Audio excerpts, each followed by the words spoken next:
So little of what makes Hawaii special is why people come to Waikiki. A lot of people, because they come here as a tourist, they have a very special and very cherished experience. And I don't think that reflects the hardships that a lot of local families experience here. If you compare Waikiki to Kahaluu, you will see a stark difference. It's not completely overrun by tourism. There's not big commercial hotels. And we have a very real example in Waikiki of what could happen if we don't protect these places. No matter where you come from, if you're gonna take up space within these islands, you need to honor the traditions that were here long before you were. Where are you? You are in Hawaii. So first things first, you pay respect to these people, you learn about our Aina, and you be a part of that by growing and understanding and learning. Here at Key Project, our goal is to meet the needs of our multicultural, diverse community. I'd like to do it in a Hawaiian way.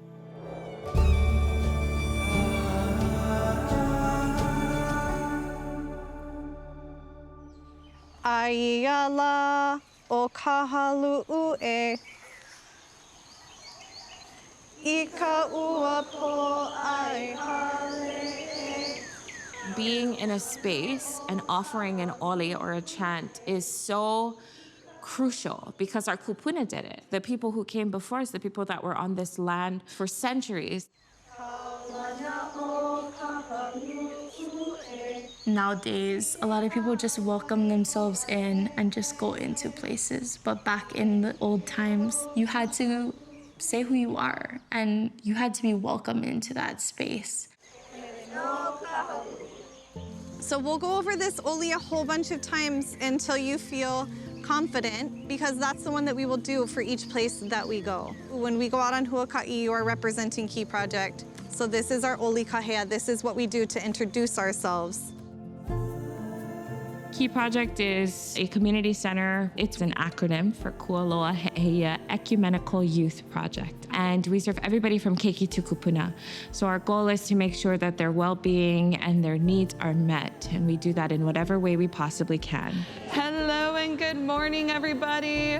Aloha. Thank you so much for joining us at our Wednesday Kupuna breakfast. We have some pancakes with chantilly sauce, kimchi fried rice, and bacon, okay? So we're kind of like an everything place where you can find multiple services, whether it's our food bank, our Kupuna program, a real resource hub, I would say. We are on the boundary between Kahaluu and Waihe'e in the northern part of Koʻolaupoko on the island of Oʻahu. We want to be a place where the community can come and gather, making sure that the space is safe for everyone. The community is more like a family. You know, the people are very down to earth. It feels like ohana, like this place is my ohana, these people are my ohana. Aloha mai kako. The name of our program is Ho'opilina. Pilina means to build what? Relationships, good. And we're gonna build relationships over the next 2 weeks with each other, with community partners, and with all of the cool places that we're going to go. Who knows my name? Auntie Kimberly. I'm the youth program coordinator here at Key Project. My role includes taking the youth of Koʻolaupoko and Huaka'i during their intersessions. So when they're not in school, they're invited to come and go on nature adventures with me. We are going to connect you to all of the places that are fundamental to this region. And my hope with that is that when I'm not here anymore, that you are the ones who are making sure that our Aina is protected. Hi, my name is Hunter. I'm 11 years old. I like playing video games, and I also like playing with my dogs. I'm from Kaneohe. I'm Lily. I am 12 years old, and I really like animals. Hi, my name is Vi. I'm from Kaneohe, and I like to do sports, and I'm 12. I grew up this entire place, but if I don't know anything about it, I'm not really part of the place. Experiences in life are important, and I feel like people really don't appreciate what they have now. I'm kind of serious about that stuff. It kind of comes down to connecting kids into the things that are really, truly important. And when we're connected with all of these different spaces and places and cultural practitioners, we get an education that you just can't get inside of a building. Okay, Hamana, what does the van run on? Laughter. Laughter. Hard. So what do we have to start the van today? A joke. What do you get when a chicken sees lettuce? Chicken sees a salad. Get it? Get it? Yeah, see, my jokes are terrible. Y'all gotta come up with better ones. All right, let's go.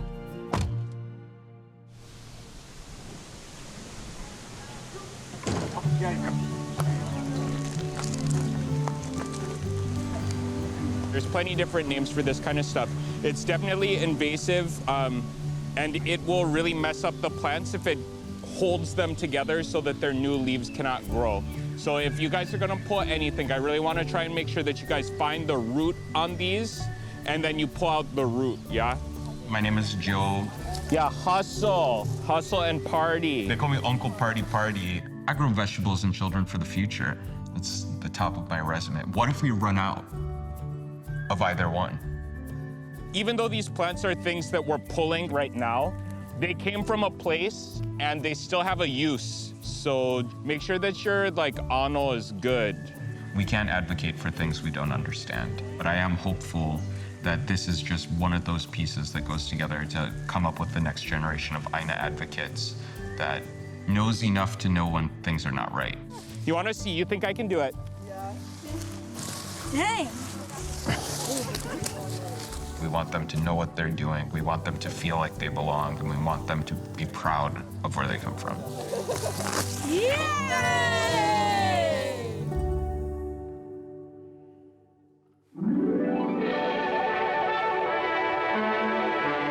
They say that for every man there are two worlds. A routine world of familiar scenes and places, and a world of beauty and adventure that is waiting just a little way beyond his doorstep.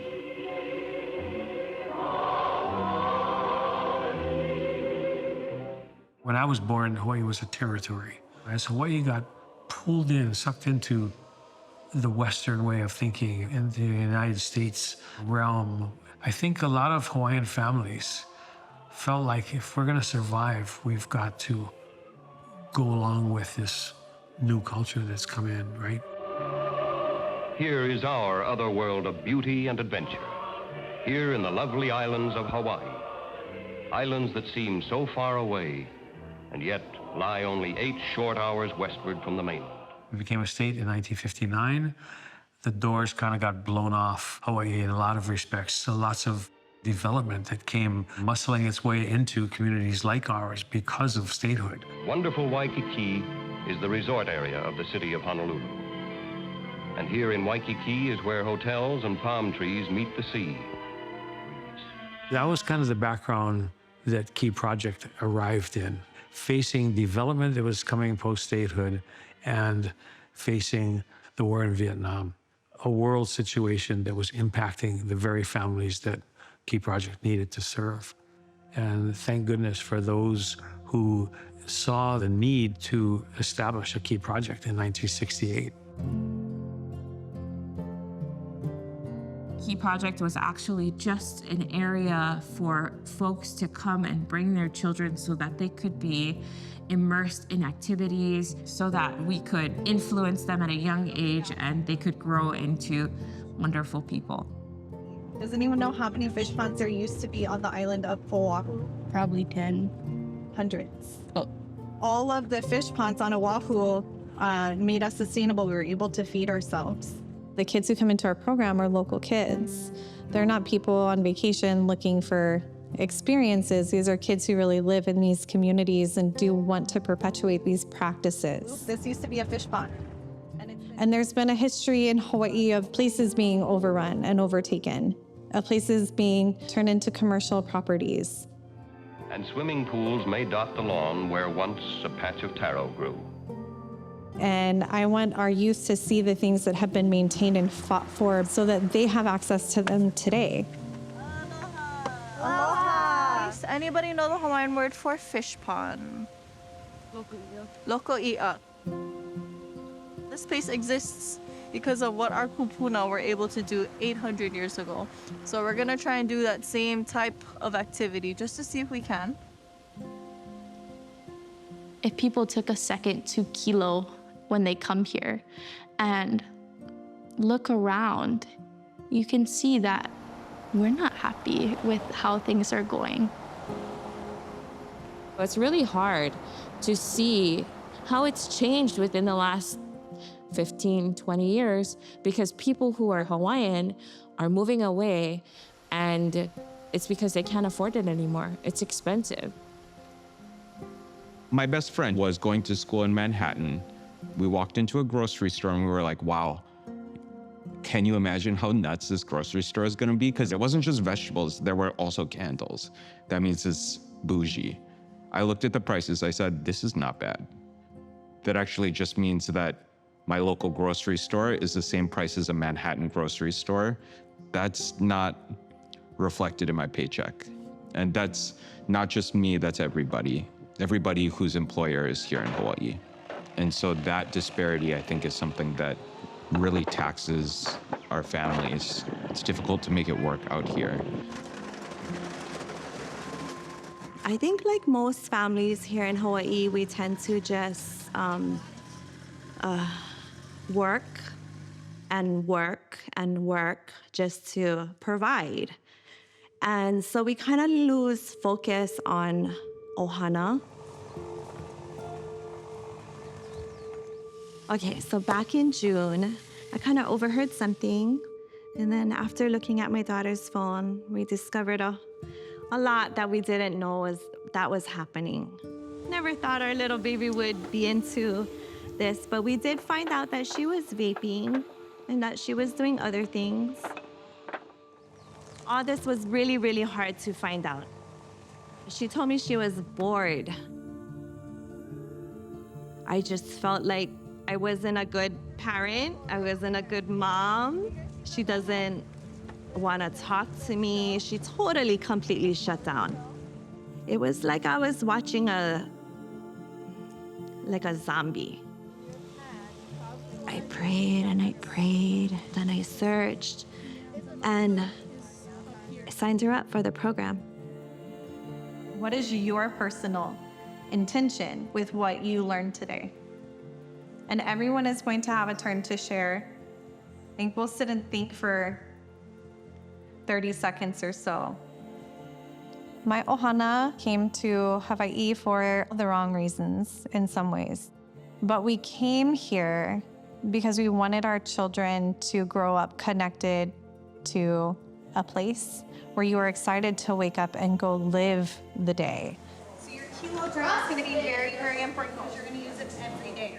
I originally also came to these islands because I'm an educator. Hawaii has a shortage of teachers. And put it through the other loop and it holds your journal in place. I've been really thankful for the opportunity to learn what I was doing wrong. We talk all about all these invasive species and how they're in places where they're not supposed to be. And I'm gonna look at myself and say, that's me. I'm not Native Hawaiian, and I am taking up space on this aina. With that comes a responsibility to use whatever skills I have to the benefit of the people who are here. It takes continued work. For 800 years, that fish pond has been out there, but has it always looked like it does today? No, our kumu said that a big puka happened, a big storm came in and knocked down a wall, and it took rebuilding for it to be fully enclosed again. And all of you, as the future wall builders, it's your kuleana to carry that forward.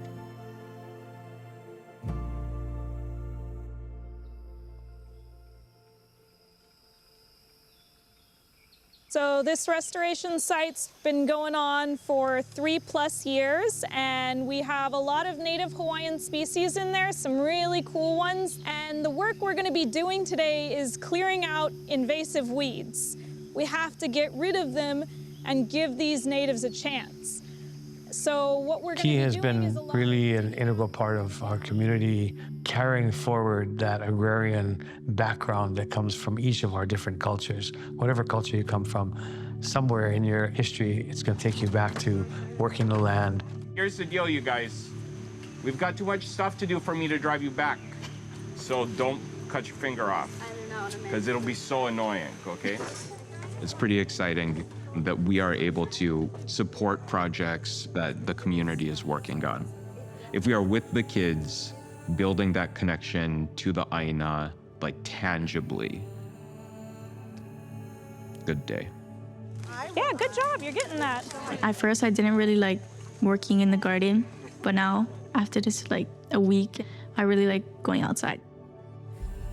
It makes you feel like you're a part of it, and you're not just like driving through it, just looking at it. They're like, oh, I've been there, I've worked in there, and I helped it. Nice, doing great over here. Vi is really in touch with the aina. Every day she came home and spoke about what they did for the day and how she felt and the friends she made and the knowledge she had, the connection she has every single day. You guys have done an amazing job here, but because this is a reforestation site, we gotta get some plants in the ground. So let's clean it up in here, and then we're gonna move to the planting area. So a lot of the places on East Side, we call them restoration sites because they were lost. Restoration is a big thing in Hawaii. We have to regain our culture and we have to regain our aina. Just make sure you have a good, positive energy when you're planting, because that's what you want your plant to have. Aina is not just land. Ai actually means food. And so when we're talking about aina, we're talking about anything that feeds. Food is what makes a community thrive. And if we don't have access to food that we've grown ourselves, then there's no thriving happening. So right now, Hawaii imports like 80–90% of its food. Even 50 years ago, that wasn't necessarily true. 100 years ago, that was definitely not true. And 300 years ago, we imported 0% of our food. We didn't have shipping containers bringing things in. They relied on the local ia. They relied on kalo. It's not that those things aren't out there. It's that we have to practice that today so we're more sustainable tomorrow. Everyone together at the top of your lungs, I want you to shout out on the count of 3, Eola. And Eola means life. So we're giving all that power to our plants so that they'll grow big and strong for us, okay? 1, 2, 3.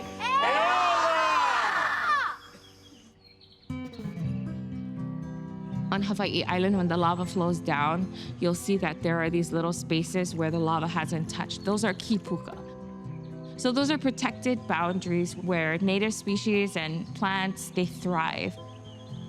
I imagine Kī Project as a Kīpuka within our island. It's a space where folks can come to, be safe, feel protected, and thrive. I remember days when we were younger. We used to catch Oʻahu in the mountain stream. Everyone needs a place to go when they have hard times, whether they need a friend or whether they need something to eat. That's what Kī Project has become. They are welcomed. They are in a safe haven, whether it's really fun things or really serious things that people on an everyday basis face. Thank you so much for joining us at our food bank. This is kind of like the 5-minute warning. 5 years ago, when my husband passed away, my sister encouraged me to get involved in hula. And so that's how I got introduced to Kī Project. This was new for me, and I just love it because these are people my age, you know, and there's so much aloha.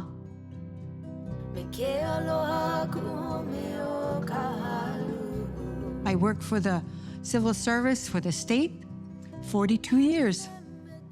Then I thought, what am I gonna do? I went to the breakfast and said, hey, this is not bad. The first time I went, I hooked up with the hula, and they were my best friends. Here I go again. And I will greet you as I find you. It's like a whole new world you're exposed to. Key Project is like our second home. And I just say thank you to them.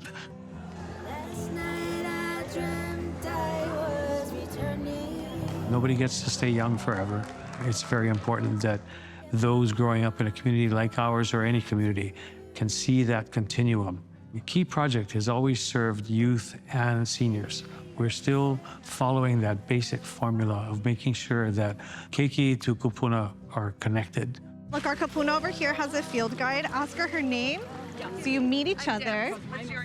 When you're old, you know, and you interact with young people, it's always enlightening and different and interesting. It's a wonderful thing.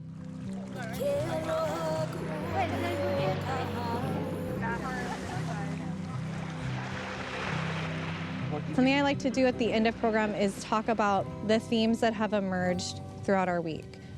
What's one you've noticed, Lily? This place is ours to learn from and to protect for future generations. Are these spaces that need long-term protection? Yes. Yes. They wanted to build a marina in the fish pond, shut it down.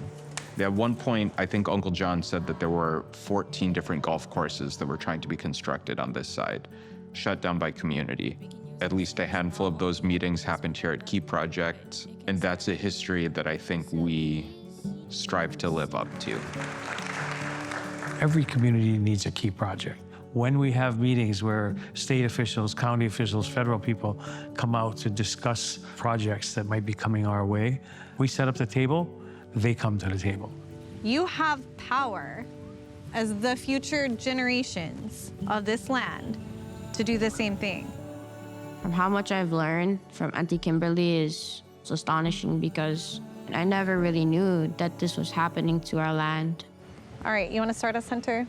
Yeah, my intention is to pass this knowledge on to my brother and sister and to pass it on to the next generation.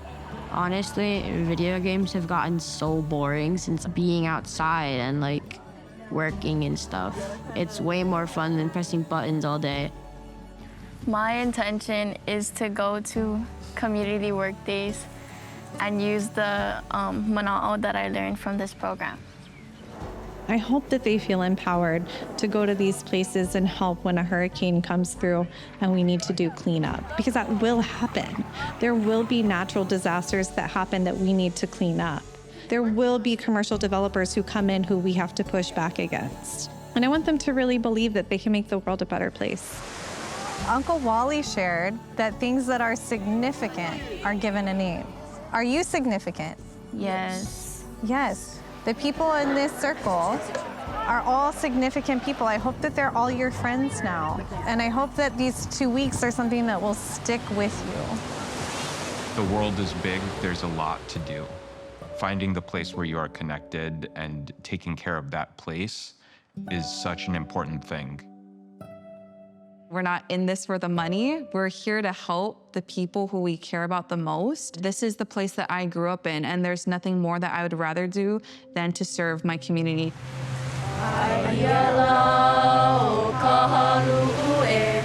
People from the continent believe that Hawaii is a place and that it's land, but it's actually people. Hawaii isn't beautiful because of its views, beaches, mountains, waterfalls. It's beautiful because of the people. This is a place that's beautiful because we make it beautiful.